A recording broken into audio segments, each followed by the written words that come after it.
Hello, everyone. In this session, let's talk a little bit about how do transactions and accounts work in Algorand, and let's get our hands dirty with some hands-on coding. So in today's code session, we will learn how to create accounts and transactions on Algorand. I suggest that you do the hands-on coding along with me. The prerequisites document for this coding session is attached as well with the session. So you can install all the prerequisites and code along with me. So to make it easier, what we are going to do is we are going to use an external third-party API to connect to AlgoD. In case you are unable to install your own node, bring it up, etc. Right? So I have used the PureStake API. You need to log in and you will be able to use the API using an API key that will be provided to you by PureStake. So let me talk a little bit about what are accounts, right? Before diving into this.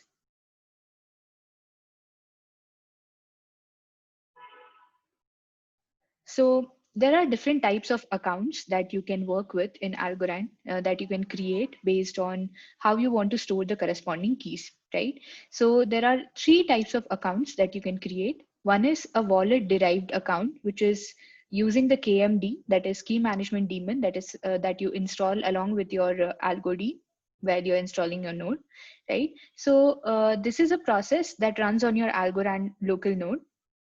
And if you're using a third-party service like we are, this will not be applicable for us.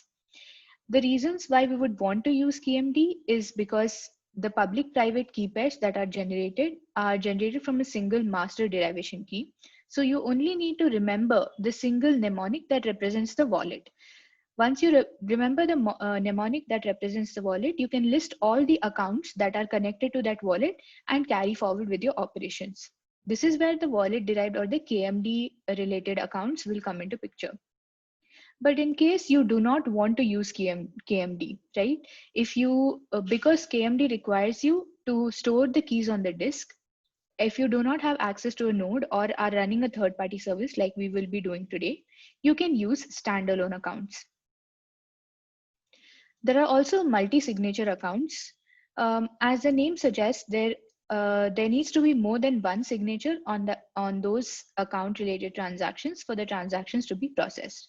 So generally, multi-signature accounts are known as M out of N, right? Wherein there are N parties who are associated to sign on that account, but the transaction will go through if at least M accounts are signing.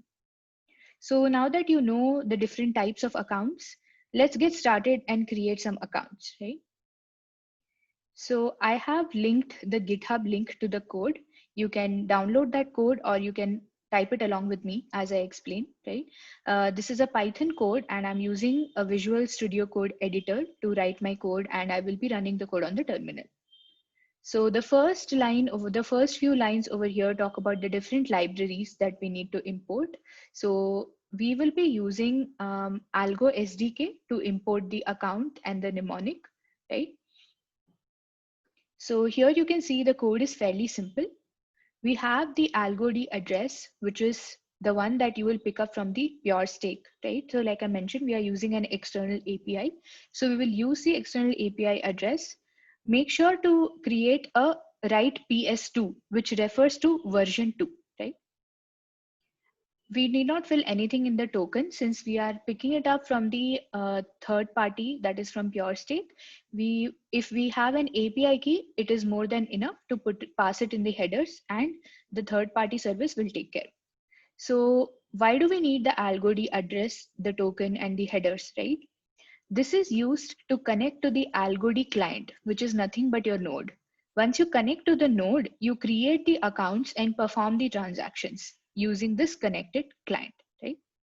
So I have removed my API key over here so that I don't reveal it to you. But once you go to the PureStake and create an account for yourself, you will be able to get an API key. So once you get the API key, you paste your API key over here. And over here in the next line, what we are doing is we are initializing an AlgoD client. We pass the AlgoD token, which is not required in this case, the AlgoD address, which is the address that we have got from PureStake, and in the header and the headers which contain the API key. Once we pass this to the AlgoD client, we get a client connection. Once we have the client connection, we are going to create certain accounts. So it is fairly simple. Each account has a private key and a public address, right? And the command to generate the accounts is using the account library. It's just generate underscore account. You create the private key and the addresses. So this account will return a private key and the address, right? So you can print your address, and your private key, you can store it in the form of a mnemonic. Now this is very important. Why are we printing this? We are printing this so that we can store this mnemonic of our accounts and retrieve these accounts later when we want to perform the transactions. So we return the private key and the address to this. Now we are going to create 3 accounts. So I have created a list of accounts, and I'm looping over in Python a range of 0 to 3, and I'm going to create the accounts. So I'm creating an account list over here, and I append all the accounts over here, right? So I'm creating an array of accounts. So let's run this on the terminal, and whatever output you get, make sure to store that output with you so you can retrieve the address, the public key address, as well as the mnemonic later. So let's go to the terminal. I'll stop sharing for a minute and fill up my API key. So I have filled up my API key now, and I will reshare my screen. So I'm going to be sharing the terminal. So let's first check the status of our node, right? Okay, sorry, this is not be required because we are running it on, we are running it using a third-party API service, that is PureStake. So I am inside the Algorand folder, and my Python file is called accounts.py. So let's run this. All right. So as you can see, 3 accounts have been created. This is the address of the first account, and this is the mnemonic. This is the address of the second account. This is the corresponding mnemonic. This is the address of the third account, and this is the corresponding mnemonic. Now, what I would request you is to store all of this on a sheet, on your Word document, right? So you can retrieve it later. Now, what you need to do as the next step is to copy each of this account address and paste it in the dispenser, in the Algorand dispenser. Let me share my desktop with you. So once you paste it in the dispenser, right? So dispenser is the one where you can get free algos, which will dispense free algos for testnet accounts. So since we are creating accounts on the testnet, I'm sorry, this requires multiple levels of verification, looks like. So I'm going to post my address, account address, and request for some algos, about 100 algos. Now, what happens is once you get these algos, you can use these accounts to perform transactions. You can transfer algos and look at how that works, right? So I would suggest you to do this for all the 3 accounts and keep your accounts ready. I have certain accounts that I have already filled up for my transaction, for my payment transaction code, and I will be sharing those with you. So let me open the payment transaction code. So now that we have created these accounts, let's see how a transaction works on Algorand, how you can create a transaction programmatically. So here we go. As you can see, the first few lines indicate the import of the different types of libraries. You can ignore the asset libraries for now. We will not be using this. We will not be using the KMD as well, as we are using the third-party API PureStake. And remember that the API that you need to pick up should be for the testnet, because we are going to be creating these accounts on the testnet, and we will perform all the operations on the testnet. As I mentioned, we need the AlgoD address, nothing to be filled up in the token. and we need to copy your API key at the headers, in the headers. Now, as we saw in the previous code, we send all the parameters and get an AlgoD client, which is a connection to the network. Now, as I mentioned, that you need to save your mnemonics for the accounts that you create. Here is where we will be using the mnemonics. We will use the mnemonics to retrieve our private keys, right? So these are the accounts which I had created long back and have saved these mnemonics so that I can retrieve the private key and use it. So right now, because we are running a test environment and we are running some test code, is just for practice. So we are storing all our mnemonics here, but ideally you should not be storing your mnemonics so that others can see. You should only be storing it for your reference, since they are extremely, extremely sensitive and confidential information, right? So from these mnemonics now, what I will be doing is I will be taking the private key as well as the secret key, or the, I will be taking the public key as well as the secret key or the private key. So I'm going to create a dict named accounts in Python, and I'm going to have a counter which starts at 1. Since we have created 3 accounts, I'm going to be retrieving 3 dicts. So here we have mnemonic 1, mnemonic 2, mnemonic 3, right? And I'm assigning for each of the counters. And for each of the accounts, I'm taking the mnemonic and retrieving the public key out of it, right? And I'm going to be using retrieving the private key as well, right? Because we need both the public key and the private key for a transaction. In any blockchain network or in any blockchain framework, we always use a pair of public and private keys. The public key is the one that is used to identify you on the network, and the private key is the one that is used for authentication and authorization, that is signing your transactions. The transaction that we will be looking at today is a payment transaction. That is, how do you transfer certain number of algos from one account to another? So as we saw here, now we have retrieved the public key and the private key for our accounts. Let's move on to creating our transactions body. So since this is a payment transaction, we will use the transaction library, which is imported above from Algo SDK. And we will have to send across some parameters. Let's see what are these parameters. So the first one, of course, is going to be the sender address. The sender address is going to be the public key of the first account. So the first account is going to be sending something to the second account. And herein we are going to retrieve something called params. So these are the suggested parameters for a particular AlgoD client. Now these suggested parameters consist of different things, like a flat fee for the transaction. What is the fee for that particular associated transaction, right? So there are several different parameters, and all of these, it's taken in a variable called params by calling suggested underscore params function using our AlgoD client that we are using to connect with the network.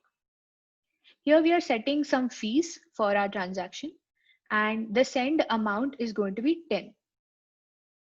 Of course, we need a receiver address. So this is the amount that we are going to be sending. We need a receiver address. So we are going to be taking the private key of the second account, right? Now we are also, there is a note, you can ignore this. We just delete this. So now we are creating our transaction. To create our transaction, we need the sender address, the params, the receiver address, and the amount that we want to send. Now, after creating the transaction, we need to sign the transaction, right? So we are going to be signing the transaction using the secret key or the private key of account 1, because account 1 is the one that is initiating the transaction. So here is the code where we are signing the transaction. And once the transaction is signed, we use the send transaction function to send the signed transaction and get a transaction ID. Once we get a transaction ID, that doesn't mean the transaction is confirmed, right? Because it takes some time for the transaction to be confirmed on the blockchain. In the case of Algorand, it is very minimal, like 4 to 5 seconds, but still there is some kind of confirmation time that is required, right? So we have a function here wherein we send the client ID the client, as well as the transaction ID, and get the transaction info, right? So here we are checking certain things like what is the last round, what is the status of the last round, what is the pending transaction, right? And then while we get all of this info, the moment the transaction is confirmed, we get as to which round is the transaction confirmed in and the transaction ID, right? So, and we return the transaction info. So towards the end, we are calling this transaction info function, sorry, wait for confirmation function, to ensure that the transaction is confirmed and to understand in which round did it get confirmed. So if we want, we can also print the transaction info. Okay.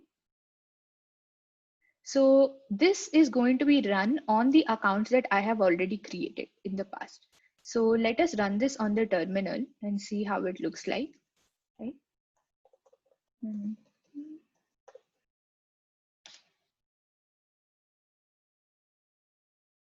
Oops, sorry, because I didn't add the API key. Give me 1 second.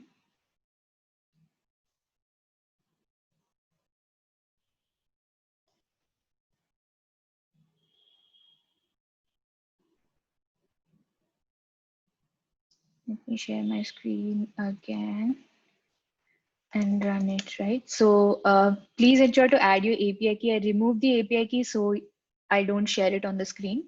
Now that I have added it back again, payment transaction. So you can see that first the transaction ID comes, which we have printed, right? But we need to wait for the confirmation. And you can see that the transaction was confirmed in round 9058962, right? The amount is 10, there is 1,000 fees. Then you can see all the other parameters, like I said, right? It is a test net. What is the Genesis block pointing to? It is a test net, right? And other types of it, what is the type of the transaction? It is pay, right? So these are the different types of parameters that are associated with this particular transaction. Now that we have this transaction ID, let's go and take a look at the Explorer, which is the Algorand Explorer, right? And see if we can get details about this transaction here, right? Yes, we can. It's a transfer type transaction. And since I had mentioned that it will be 10, it has taken in micro algos, right? So you can see that this much amount has been transferred from the sender to the receiver, both of which are the accounts that I had created. So that's all for this session. And I hope that you are now able to work on creating accounts as well as payment transactions on the Algorand blockchain network. Thank you so much for watching this video, and I hope that you are able to do the hands-on on your own. And if you have any questions, feel free to post in the comments. The GitHub link for both the files will be available, and I will link it in the description. Thank you and have a great day.